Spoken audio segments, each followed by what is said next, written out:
Okay, small warning. I know I sound like shit, I have the cold. However, a little bit of this video was recorded before I got the cold. Just to say. The Miami Grand Prix has been upon us once more, ladies and gentlemen. Charles Leclerc has released yet another piano song, which is out now. Countless drivers brought out special one-off helmets for this weekend, as everybody tends to with Miami, it seems, for whatever bloody reason.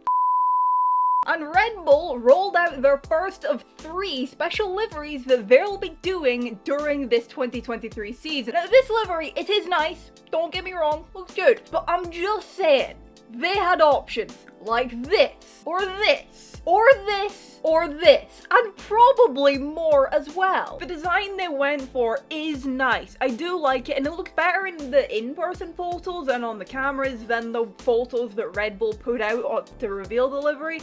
But personally, I'd have gone for one of these. I know more paint means more weight on the car, and more weight on the car means you're losing lap time. But Red Bull, you guys have such an advantage on the rest of the field, I feel like you could have gotten away with it. 2 of the 3 DRS zones at the Miami International Autodrome were also shortened ahead of the weekend, and to be honest, I really do not understand why, especially after doing exactly that in Baku last race. Did not help anything in terms of overtaking, and the drivers blamed the shortened DRS zone for the procession that was Baku. A bit of a follow-up from that tweet I just showed a couple of seconds ago on the drivers briefing with DRS discussions. As well as the DRS discussions, the drivers were also told about a grid presentation ceremony for Sunday and reminded that it was for the show, and apparently one of the drivers pointed out that without much overtaking there wouldn't be much of a show for the fans. Why do I get the impression that that was said by Fernando frickin' Alonso? It just seems like such an Alonso thing to say. Either that or Max. Qualifying then, couple of shocks. Both McLarens went out in Q1. I can't say I saw that one coming. I can't say I saw Hamilton going out in Q2 either. And then in Q3, Verstappen abandoning his first run after nearly dropping it twice really cost him, because, well, Leclerc, first of all, locked up at turn 17 on his first run, putting him only P7, then on his second run, dropped it in the first sector, brought out the red flag, and he'd gone out early to avoid traffic, and any red flags in that. And he himself caused the red flag. Annoying to witness, yes, but look, can Leclerc be a bit more crash prone than other drivers? Sure.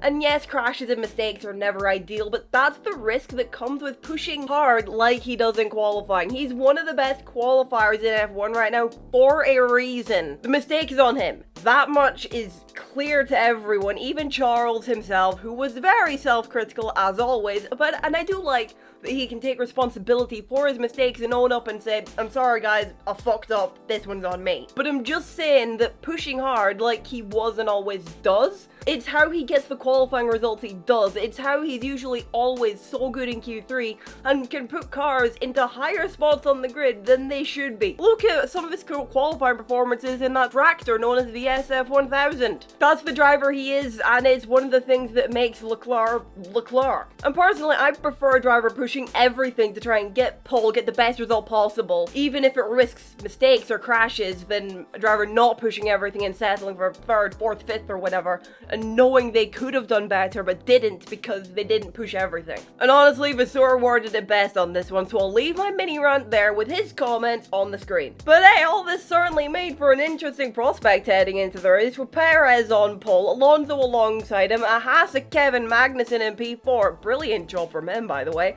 and Verstappen only in P9. Now on to the race itself. Despite that aforementioned interesting prospect, paired with a green track after the heavens apparently opened overnight, it wasn't an overly boring race, but at the same time it wasn't the banger it could have been either. It's in that strange middle ground of decent and a good watch, but it could have been better if you know what I mean. It was a 4th Red Bull 1-2 this season, with Verstappen putting in what was a brilliant drive to win from P9 and Checo finishing P2 after starting from pole. That Red Bull is quick. They've built a rocket ship. Honestly, props to Adrian Newey and the team. You guys have built one hell of a car this year. And then Alonso in P3, who was so bored at one point he was watching Stroll making overtakes on the big screens. And a quick mention on Ferrari, I really don't know what to say. Sainz got a penalty for speeding in the pits, and it took Leclerc so long to get past Magnussen. It was like, what, 3 attempts to get past a freaking Haas car. The drivers were struggling and the car was struggling. It just wasn't there. Inconsistent, unpredictable. Leclerc saying that it was understeer one corner, oversteer the next. The car was jumping around. He said something didn't feel right with the car. Ferrari did bring upgrades this weekend, so I wonder if it's to do with that, and the upgrades maybe haven't worked quite as planned. I don't know. I won't dwell on Ferrari any longer because I think a video talking about Ferrari is due again, so I'll save it for then. It was kind of a damage limitation race for Ferrari, but they have got work to do. As do McLaren, who were nowhere. Very bad weekend from the walking team. I mean, Oscar Piastri had a really good start actually, but that was about it. And honestly, McLaren fans, how are you guys? As I said, it was a decent race. I think we all maybe hoped for a bit more craziness given the grid that we had, to put it one way, but it just didn't come. There were no retirements, not one yellow flag, no safety cars. But as I said, it was decent. It was decent. It wasn't as bad as I think some people think it was. It was a great comeback drive for Max and great tire management to go so long on the hards and be able to come out of the pit so close to Perez. Really, it was amazing what he managed to do, and it was a really nice double overtake from him on Leclerc and Magnussen earlier in the race as well, by the way. And Hamilton had a great drive as well to come back to finish P6 from starting P13. I feel like this was more of a race that was dictated by tires and strategy, and I feel like part of that held the race back a bit. I think Pirelli were maybe a bit too conservative on tire choices, perhaps. They opted for the C2, the C3, and the C4 for this race, but maybe they should have gone C3, C4, and C5, because Max went for over 40 laps pushing on a set of hards. I'm not sure how much management was going on for him. I'd imagine some.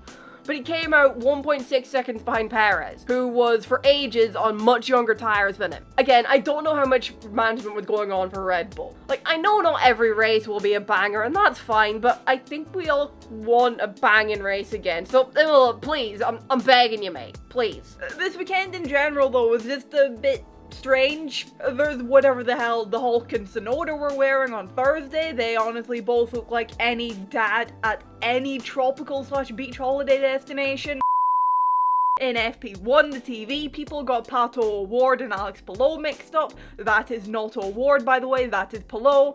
Vin Diesel and Michelle Rodriguez were at the track. They are, of course, they're reprising their usual roles as Dominic Toretto and Letty Ortiz in the upcoming 10th film in the Fast and Furious franchise, which I will be going to see when it comes out. That's not exactly strange, but I thought I'd mention it. Whatever that whole driver introduction thing was before the Grand Prix, it was so weird and a bit cringy. The drivers really just looked like they didn't give a shit. Half of them looked like they didn't give a shit, just walking out like, just smile and wave and this will be over soon. We had Sir Jackie Stewart during Martin Brundle's grid walk. I wasn't watching the Sky pre-race coverage, but I saw a clip of it. And finally, not strange, but we had yet another near miss in the pit lane. I have finally, not F1 related, but Formula E related. First off, I want to mention this tweet from Maserati. Racing tweet of the weekend right here, lads. It's brilliant. And second, I can't help but feel that Formula E is throwing slight shade at F1 here with this tweet.